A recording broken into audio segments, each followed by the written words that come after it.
Assalamualaikum warahmatullahi wabarakatuh. Saya Naura Kansa Cahyani dari kelas 10 di KV2 akan membahas soal untuk mengerjakan ulangan.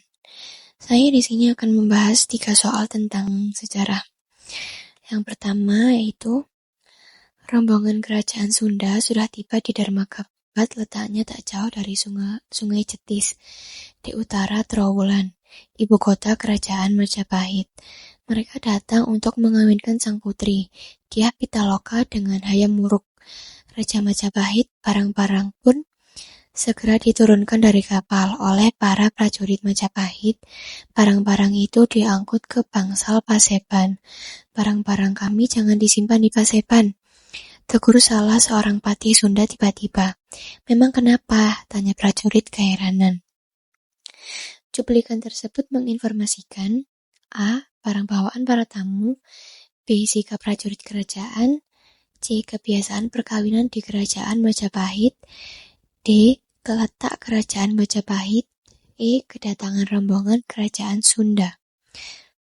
Jawabannya adalah E. Mengapa? Karena di cuplikan tersebut menunjukkan kedatangan rombongan kerajaan Sunda yang memiliki tujuan khusus, yaitu untuk mengawinkan putri mereka dengan Raja Majapahit. Hal ini menarik perhatian karena menunjukkan hubungan antar kerajaan pada masa tersebut, serta adat dan kebiasaan dalam hal pernikahan di kalangan bangsawan pada zaman kerajaan Majapahit. Selanjutnya, ada nomor 2. Berawal dari kisah Hasan dan Amni, 2 orang tua sederhana Sruci. Mereka adalah pribadi sederhana yang tinggal dengan penghasilan pas-pasan. Hasan adalah seorang pedagang keliling di pasar.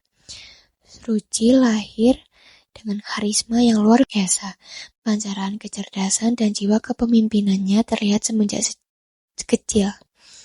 Pembawaannya yang baik hati membuat dirinya mudah bergaul dan disenangi banyak teman. Salah satu keinginannya adalah bersekolah. Ia bersemangat sekali bersekolah, terutama setelah diajari baca tulis oleh kakaknya. Informasi yang tidak terdapat pada cuplikan tersebut adalah A. Karakter Sruci, B. Keadaan keluarga Sruci, C. Semangat Sruci, D. Teman-teman Sruci, E. Kebiasaan Sruci. Jawabannya adalah D. Mengapa? Karena di dalam informasi tentang teman-teman Sruci tidak terdapat dalam cuplikan tersebut karena fokusnya lebih pada karakter, keadaan keluarga, semangat, dan kebiasaan Sruci sendiri.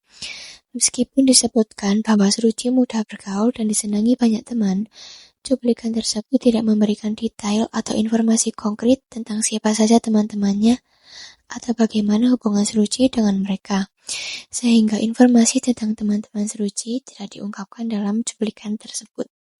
Dan soal terakhir yaitu Pangeran Diponegoro sangat muak dengan serdadu Belanda yang semakin hari semakin merendahkan penduduk, semakin membebani rakyat dengan pungutan pajak yang tidak masuk akal. Bahkan perilaku mereka juga tidak sesuai dengan adat istiadat lokal, menghina agama, dan melakukan berbagai bentuk pelecehan lainnya.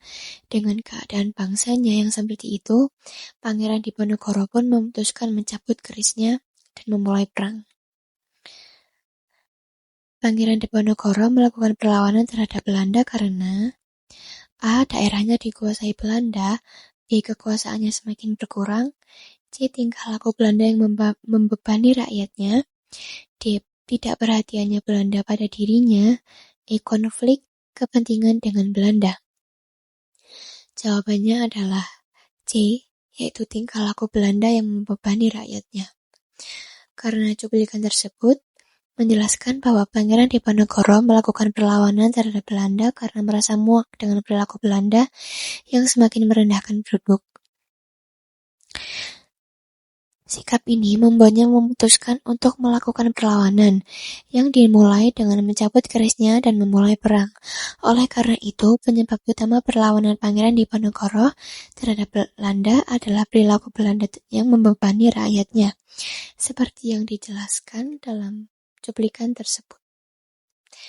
Sekian dari saya. Wassalamualaikum warahmatullahi wabarakatuh.